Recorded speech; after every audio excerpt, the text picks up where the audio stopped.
Okay, in this video, we will learn about another model which is known as object-oriented model. The basics. Okay, object-oriented model is based on a collection of objects whose behavior, state, and relationship are based on object-oriented concepts. It contains values stored in instance variable within an object. It also contains bodies of code that operate on objects. These are known as methods. Objects that contain the same type of values and same methods are grouped together into classes. Objects that can access data of another object by invoking a method of another object called message. Each object has its unique identity independent of the values of what it contains. This is object-oriented model definition. Similar to Parnya, okay. Let me take a pen. Okay, can you see this pen?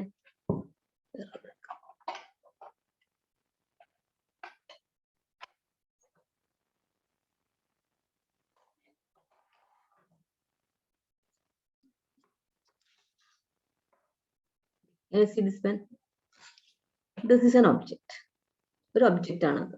നമ്മൾ object പറയുമ്പോൾ അതിനകത്ത് എന്താ പറയാ, we have to say how it looks like. ഇത് കണ്ടതിന്റെ shape എങ്ങനെയാണ് describe ചെയ്യണം. അപ്പൊ നമുക്ക് കാണാൻ വയ്യാത്ത ഒരാൾക്ക് എങ്ങനെയാണ് പേന എന്ന് പറഞ്ഞു കൊടുക്കുക. ഇത്രയും ലെങ്ത് ഉണ്ട്, ഇവിടെ കുരുണ്ടതാണ്, ഒരു ഓപ്പൺ ചെയ്യാൻ പറ്റും, ഇങ്ങനത്തെ കാര്യങ്ങൾ പറയും. ഇതിന്റെ കളർ ബ്ലാക്ക് ആണ്, ടോപ്പില് വേറൊരു ബ്ലൂ കളർ ഉണ്ട്, ഇങ്ങനത്തെ കാര്യങ്ങൾ ഡിസ്ക്രൈബ് ചെയ്യും. These are known as values of an object. Okay, ഇനി മെത്തേഡ്സ് വെച്ചാൽ ഇതിന്റെ പർപ്പസ് എന്താണ്. പേന വെച്ച് നമുക്ക് എഴുതാം, അല്ലെ പിക്ചേഴ്സ് വരയ്ക്കാം, വൈറ്റ് കളർ ബാക്ക്ഗ്രൗണ്ടിലോ അല്ലെ വേറെ കളേഴ്സിൽ വരയ്ക്കാം, അങ്ങനത്തെ ഉപയോഗങ്ങൾ പറയുന്നു. That is known as methods. കണ്ടോ മെത്തേഡ്സ് കണ്ടോ. വാല്യൂസ് ആണ് നമ്മൾ പറഞ്ഞതിന്റെ specificity. This is known as method. Method means the purpose of this pen. ഇപ്പൊ ഈ ഒബ്ജക്റ്റിന്റെ പർപ്പസ് എന്താണ് ഒബ്ജക്റ്റിന്റെ ഉപയോഗം, എന്തെല്ലാം ഉപയോഗങ്ങളുണ്ട്. മൾട്ടിപ്പിൾ ഉപയോഗങ്ങൾ ഉണ്ടാവാം. ഒരേ കാര്യം ഒരേ പേര് മൾട്ടിപ്പിൾ കാര്യങ്ങൾ ചെയ്യാൻ പറ്റും. അപ്പൊ അങ്ങനത്തെ കാര്യങ്ങളാണ് മെത്തേഡ്സ് ഉപയോഗിക്കുന്നത്.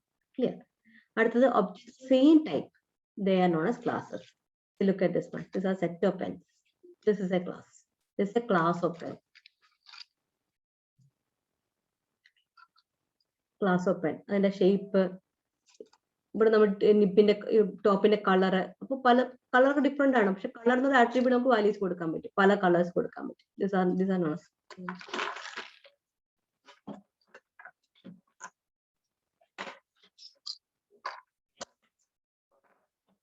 ഒരു group of pens which is known as a class. എല്ലാം ഒരേ ടൈപ്പ്, ഒരേപോലത്തെ ഇതാണ്, ഒരേ ഉപയോഗമാണ്. അതിന്റെ കളറും അതിന്റെ വാല്യൂസ് മാത്രമേ മാറുന്നുള്ളൂ, പർപ്പസ് സെയിം തന്നെയാണ്. ഇത് എഴുതുമ്പോൾ വരുമ്പോൾ പിങ്ക് കളർ ആയിരിക്കും വരിക, ഇവിടെ വേറെ കളേഴ്സ് ആയിരിക്കും വരിക. അങ്ങനത്തെ എല്ലാം സിമിലർ ആണ്. Similar objects are group together into a class. Okay, ഇനി അടുത്തത് ഇത് തമ്മിൽ കമ്മ്യൂണിക്കേറ്റ് ചെയ്യുക. ഈ ഒരു പേന ക്ലിയർ അല്ല. ഈ രണ്ട് പേനകൾ തമ്മിൽ എങ്ങനെ മെസ്സേജ് കമ്മ്യൂണിക്കേറ്റ് ചെയ്യും? ഇവർ നമ്മൾ അങ്ങോട്ടും ഇങ്ങോട്ടും എന്ത് ഷെയർ ചെയ്യാൻ പറ്റും? That's known as message. ഈ പേനകൾ തമ്മിലുള്ള കമ്മ്യൂണിക്കേഷൻ ആണ് മെസ്സേജ് എന്ന് പറയുന്നത്. പേനയിൽ അത് വളരെ ക്ലിയർ അല്ല, അല്ലെങ്കിൽ നമ്മൾ വേറെ ഒബ്ജക്റ്റ് എടുക്കുമ്പോൾ തമ്മിൽ അങ്ങോട്ടും ഇങ്ങോട്ടും കമ്മ്യൂണിക്കേറ്റ് ചെയ്യും. Okay, that is known as A message. ഇങ്ങനെയാണ് നമ്മൾ ഒബ്ജക്റ്റ് ഡിഫൈൻ ചെയ്യുന്നത്. ഇത് ക്ലിയർ നോ? കുറച്ചുകൂടി ക്ലിയർ ആയില്ലേ? Object-oriented model is a collection of objects. Each object contains set of variables. Variables എന്താ? അതിന്റെ കളർ, അതിന്റെ ലെങ്ത്, ബ്രെഡ്ത്ത്, അങ്ങനത്തെ കാര്യങ്ങളൊക്കെയാണ് അതിന്റെ ഫിസിക്കൽ തിങ്സ് ആണ് അതിന്റെ വേരിയബിൾസ് എന്ന് പറയുന്നത്. അടുത്ത മെത്തേഡ് ആണ്. മെത്തേഡ് മീൻസ് ഇതിന്റെ ഉപയോഗങ്ങൾ എന്തൊക്കെയാണ്? What is the code behind this object? How can we use this object which is known as coding. Code of this object. ഇനി സിമിലർ ഒബ്ജക്ട്സ് എല്ലാം കൂടെ ചേരുമ്പോൾ ക്ലാസസ് ആയി. ഈ മെസ്സേജ് തമ്മിലുള്ള കമ്മ്യൂണിക്കേഷൻ ചെയ്യുന്നത് മെസ്സേജ് വഴി.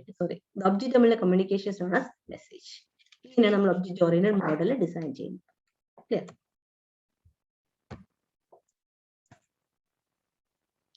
Okay, Object-Oriented Data Model (OODM) is the basis of Object-Oriented Database Management System. This is a semantic data model. കുറെ കൂടെ മീനിങ്ഫുൾ ആണ്. വെറുതെ പറയല്ല, ഓരോന്നിന്റെ ഉപയോഗം എന്താണെന്നുള്ള semantic means meaningful. This is a meaningful data model. നമുക്ക് റിയൽ ടൈമിൽ എന്തൊക്കെയാണ് നമുക്ക് ഉപയോഗിക്കാൻ പറ്റുന്നത് വെച്ചിട്ട് നമുക്ക് ഡിസൈൻ ചെയ്യാൻ പറ്റും. This includes information about relationship between facts within objects and relation with other objects. തമ്മിലുള്ള റിലേഷൻ എല്ലാം ഡിസൈൻ ചെയ്യും. Attribute describe the properties of an object. ഇതിന്റെ പ്രോപ്പർട്ടീസിനെ attribute വെച്ച് ഡിസ്ക്രൈബ് ചെയ്യും. Objects of similar characteristics are grouped in a classes. Classes are organized in a class hierarchy. Okay. Where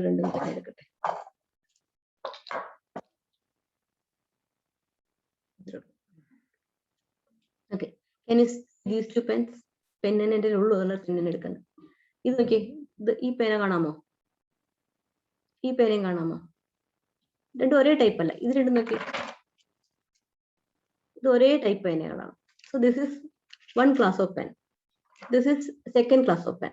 ഒരെണ്ണം എൻ്റെ ഉള്ളൂ, കുറെ ഉണ്ടെന്ന് വിചാരിക്കും, കുറെ class of pen. This is third class of pen. പക്ഷെ ഇതെല്ലാം പെന്നല്ലേ? എല്ലാം പെന്നാകുമ്പോൾ ഇതെല്ലാം പെന്നിന്റെ ക്ലാസ്സിലാണ് വന്നേക്കുന്നത്. ഹൈറാർക്കി വരും. നമ്മൾ പെന്ന് ഡിസൈൻ ചെയ്ത പെന്നിൽ വരുന്ന മൂന്ന് ക്ലാസ്സിൽ നമുക്ക് ഇത് എഴുതാൻ പറ്റും. This is one, this second, this is third. മുകളിൽ പെന്നാണ്. The classes are organized in a class hierarchy. പെന്നിന്റെ പ്രോപ്പർട്ടീസ് എല്ലാം ഇനി താഴെ പല ഡിഫറെന്റ് ടൈപ്സ് പെന്നിനൊക്കെ ഇതേ പ്രോപ്പർട്ടി തന്നെ വരിക. ഏത് പെൻ എടുത്താലും അതിനൊക്കെ അതേ ഒരേ പ്രോപ്പർട്ടി തന്നെയാണ്. Okay, so these pens are organised in a class hierarchy. Inheritance is the ability of an object within a class to inherit the attributes and methods of class above it. നമ്മൾ പെന്നിന് class എഴുതി, അതിന് താഴെ പലതരം പേനകൾ വെക്കുകയാണ്. അപ്പോൾ ആ പെന്നിന് ക്ലാസ്സിന്റെ properties എല്ലാം താഴെ വരുന്ന ക്ലാസ്സിലാണ് കിട്ടും. ഓക്കെ, നമ്മുടെ പാരന്റ്സിന്റെ പ്രോപ്പർട്ടീസ് എല്ലാം ചിൽഡ്രന് കിട്ടുന്ന പോലെ ഹൈറാർക്കി പോലെ അങ്ങോട്ടും ഇങ്ങോട്ടും ഇൻഹെറിറ്റൻസ് എന്ന് പറയുന്നത്. Clear? Subject oriented data model. അതിനകത്ത് മെത്തേഡ്സ് ഉണ്ടാവും, കോഡും ഉണ്ടാവും.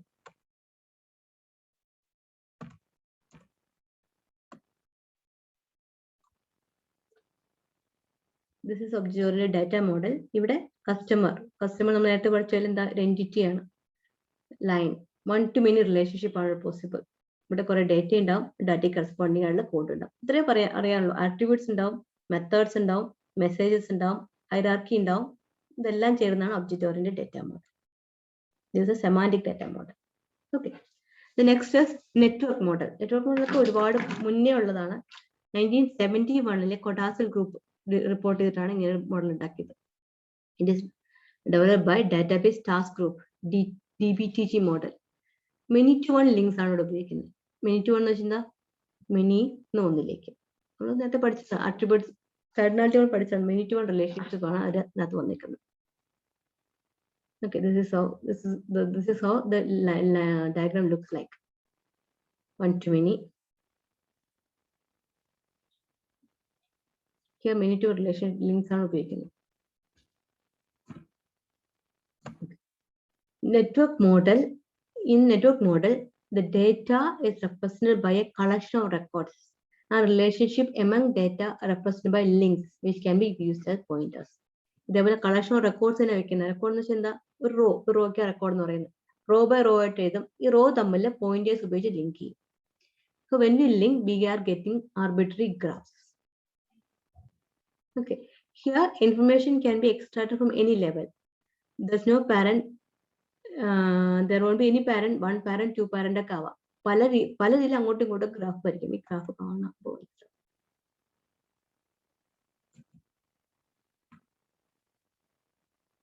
Okay, here we are drawing a data structure diagram. It's a schema representing the design of a network database.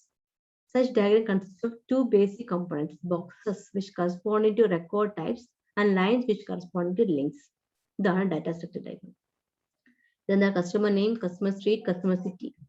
Other account number and balance. നമ്മൾ അങ്ങോട്ട് കൊണ്ട് line ഇങ്ങോട്ട് വരയ്ക്കും, വേറെ അങ്ങോട്ട് കൊണ്ട് ലൈൻ വരയ്ക്കും. നമ്മൾ നേരത്തെ പഠിച്ച സംഭവങ്ങളൊക്കെ ആ ലൈൻസ് മാത്രം വിചാരിക്കും. അങ്ങനെ ഒരു ഡയഗ്രാമാണ് data structure diagram. Okay, next one is hierarchical model. This is tree structure diagram. It's a schema for hierarchical database. Tree പോലെ ഉണ്ടാവും. Look at the diagram. Final assembly, അതിന് component A, component B, component C.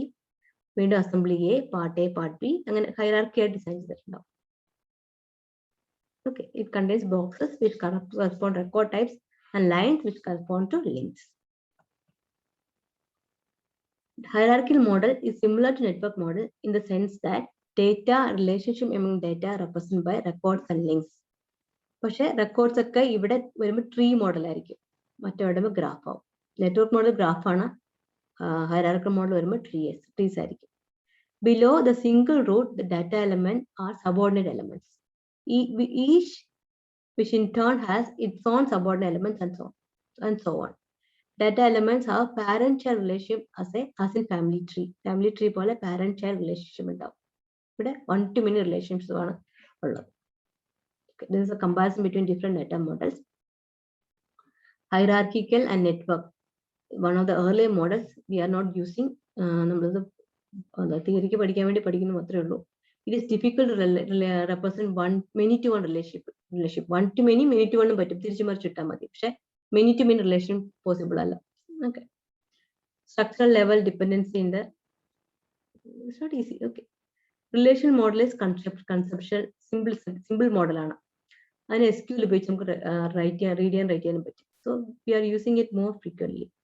ER model is used. ER model എന്താ, നമ്മൾ കഴിഞ്ഞ ക്ലാസ്സിൽ പഠിച്ചാണ് ER model, diagram ഒക്കെ വരയ്ക്കുന്നത്.